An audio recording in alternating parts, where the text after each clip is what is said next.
Hello students, welcome my YouTube channel. आज हम आपके लिए क्लास 12 आरोह भाग 2 से पाठ 9 फिराक गोरखपुरी लेके आए हैं। चलिए वीडियो को स्टार्ट करते हैं। कवि का जन्म 28 अगस्त सन 1896 गोरखपुर उत्तर प्रदेश में हुआ था। इनका निधन सन 1983 में हुआ था। जो रुबैया है उसकी हम कुछ लाइनें देखते हैं, इसमें कवि ने क्या बताया है। जो रुबैया है वो उर्दू और फारसी का एक छंद है और लेखक की शैली भी है। जो रुबैया है जो वात्सल्य रस से युक्त है।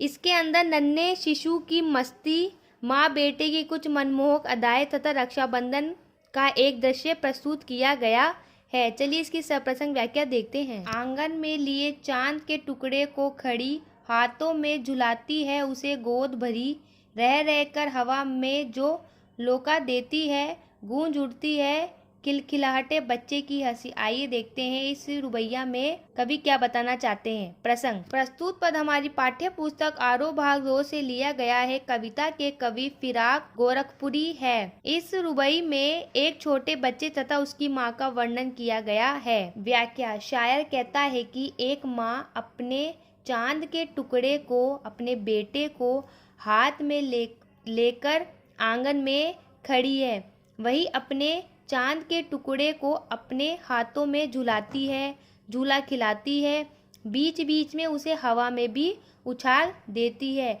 इस प्रक्रिया से बच्चा प्रसन्न खुश हो जाता है। इससे बच्चा खुश हो जाता है तथा बच्चे की जो खिलखिलाहट है, हंसी है, वह पूरे घर में गूंजने लगती है। पहला के छलके छलके निर्मल जल से उछले हुए केसुओं में कंघी करके किस प्यार से देखता है बच्चा मुंह को, जब घुटनियों में लेके है पहनाती कपड़े। चलिए इसका प्रसंग देखते हैं। प्रस्तुत पद हमारी पाठ्य पुस्तक आरोह भाग 2 से लिया गया है। कविता के कवि फिराक गोरखपुरी है। इस रुबैये में छोटे बच्चे तथा उसकी माँ का वर्णन किया गया है। व्याख्या। शायर कहता है कि माँ अपने बच्चे को साफ सुथरे पानी से नहलाती है, फिर वह बच्चे के उलझे हुए बालों में कंघी करती है। जब वह अपने घुटनों में लेकर बच्चे को कपड़े पहनाती है तो बच्चा बड़े प्यार से माँ के मुख की तरफ देखता है और माँ को निहारता है। यह दृश्य सबसे रोचक है। दिवाली की शाम, घर पुते और सजे, चीनी के खिलौने जगमगाते लावे, वो रूपवती मुखड़े पे एक नर्म दमक बच्चे के घरोदे में जलाती है दिए। आइए इसका प्रसंग देखते हैं। प्रसंग। प्रस्तुत पद हमारी पाठ्य पुस्तक आरोह भाग 2 से लिया गया है। कविता के कवि फिराक गोरखपुरी है। इस रुबैये में शायर ने दीपावली की शाम का वर्णन किया है। व्याख्या। शायर कहता है कि आज दिवाली की शाम है। इस अवसर पर घर रंग रोगन से पुता हुआ है तथा सजा हुआ है। घरों में मिठाई के नाम पर चीनी के बने हुए खिलौने आते हैं। रोशनी भी की जाती है। माँ के सुंदर मुंह पर छलक हल्की चमक सी आ जाती है। वह बच्चे के छोटे से घर में दिया जलाती है।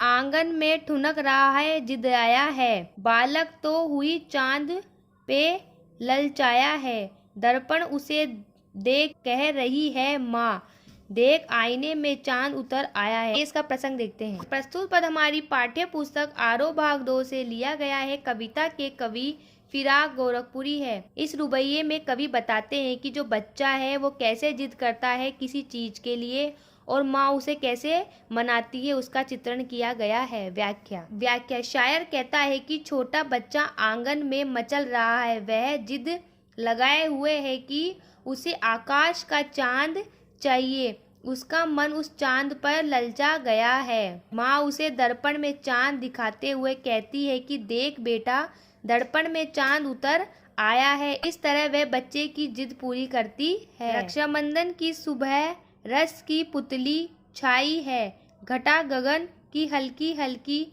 बिजली की तरह चमक रहे हैं लच्छे, भाई के है बांधती चमकती राखी। आइए इसका प्रसंग देखते हैं। प्रस्तुत पद हमारी पाठ्य पुस्तक आरोह भाग 2 से लिया गया है। कविता के कवि फिराक गोरखपुरी है। इस रुबाई में शायर ने राखी के दिन का सुंदर चित्रण किया गया है। व्याख्या। कवि कहता है कि हम पूरे विवेक के साथ तुम्हारे प्रेम के लिए पूरी कीमत अदा कर रहे हैं। हम तुम्हारे प्रेम का सौदा करने वाले हैं। इसके लिए हम दीवाना बनने को भी तैयार है। कवि कहता है कि जो प्रेमी है वह समाज की नजरों में पागल होता है। विशेष। ये जो विशेष है आप सभी रुबाई के अंदर लिख सकते हैं। फर्स्ट, काव्यांश का छंद उर्दू का प्रसिद्ध छंद रुबाई है। सेकंड, वात्सल्य रस की प्रधानता है। थर्ड, चित्रात्मक शैली के साथ साथ बच्चे की गतिविधियों का वर्णन हुआ है। Thank you watching my video.